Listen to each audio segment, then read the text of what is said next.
या हॉस्टेल चेंबूरच्या हॉस्टेलचं बांधकाम जवळपास 2012 ते 13 पासून चालू होतं। मला वाटतं इतका कालावधी लागणारं हे पहिलं हॉस्टेल असेल। का लागलं, कशामुळे झालं, लागला वेळ, त्याबद्दल चर्चा करण्यापेक्षा मी त्यांना ज्या सूचना दिल्या आणि त्यानुसार तातडीने काम मी करून घेतलेलं आहे। आज त्या हॉस्टेलचं उद्घाटन मी, माधुरीताई मिसाळ, शेलारजी, आमचे वाघमारेजी, आम्ही सर्वांनी मिळून ते उद्घाटन केलं आहे आणि या ठिकाणी जवळपास 1000 विद्यार्थ्यांना प्रवेश आता या ठिकाणी मिळणार आहे। जी मुलांची खरी गरज आहे आणि मुंबईसारख्या ठिकाणी तर अत्यंत जास्त गरज असलेली आहे, म्हणून तर या हॉस्टेलचं उद्घाटन झालंय। काही दिवसातच वरळीचं जे काही हॉस्टेल आहे त्यांना पाडून पुन्हा एक अद्ययावत इमारत बांधण्याचा आमचा मनोदय आहे।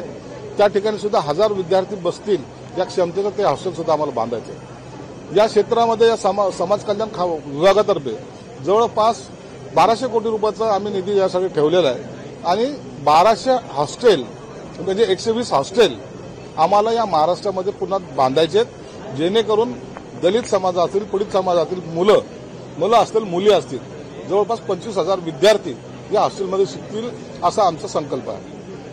बोलताना माझ्या रक्तात बंडखोरी आहेत, बाबासाहेबांनी आम्हाला ते शिकवणूक दिलेली, कोणताही अन्याय सहन करायचा नाही, अन्यायाच्या विरोधात लढायचं ही आमची भूमिका राहिलेली, म्हणून बंडखोरी ही माझ्या रक्तातच आहे आणि असली पाहिजे। आम्हाला शिवसेना प्रमुख सांगायचे, कधी तुम्ही असे रडत बसण्यापेक्षा लढायला शिका, त्यांचे सुद्धा तोच मंत्र होता।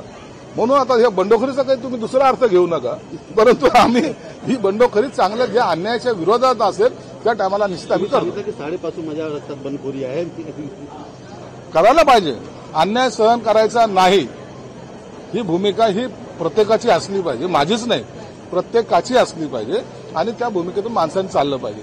जर तुम्ही एकदा अन्याय सहन केला तर तुमच्यावर अन्याय हा होत राहील, परंतु त्याचा आता राजकीय अर्थ लावून घेऊ नका, राजकीय त्याचं काही आणखी विश्लेषण करू नका।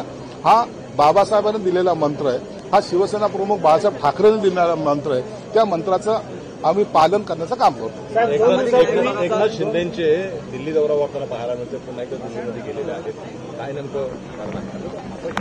दिल्लीला जे गेलेत एकनाथ शिंदे साहेब तर काही राजकीय कारणं असतील किंवा काही खासदाराचे प्रश्न असतील त्यासाठी गेलेले आहेत, पण त्या संदर्भात पूर्ण माहिती मला सुद्धा नाही। उद्धव ठाकरे म्हणताय की शिंदे साहेब दिल्ली दौरा करताय, पण आम्ही निधी आणण्यासाठी दौरा करतो, हे पायभाजणी करण्यासाठी दिल्ली दौरा करतो। सोनिया गांधीचा केक कापायला चालले ते काय दिल्ली दौरा कशासाठी, काय येतो तो, हे का कोणती निधी आणतात आता सोनिया गांधी?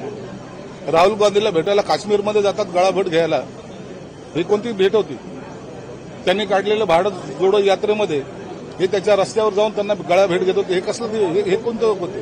त्या टायमाला निधी मागत होते आणि हे सगळं जे काही आपल्या मतलबाच्या गोष्टी करतात। एकनाथ शिंदे साहेबांनी जो दृष्टिकोन ठेवला या महाराष्ट्रासाठी, तुम्ही पाहिलं, इतक्या स्पीडने चालणारं सरकार यापूर्वी कधी नव्हतं।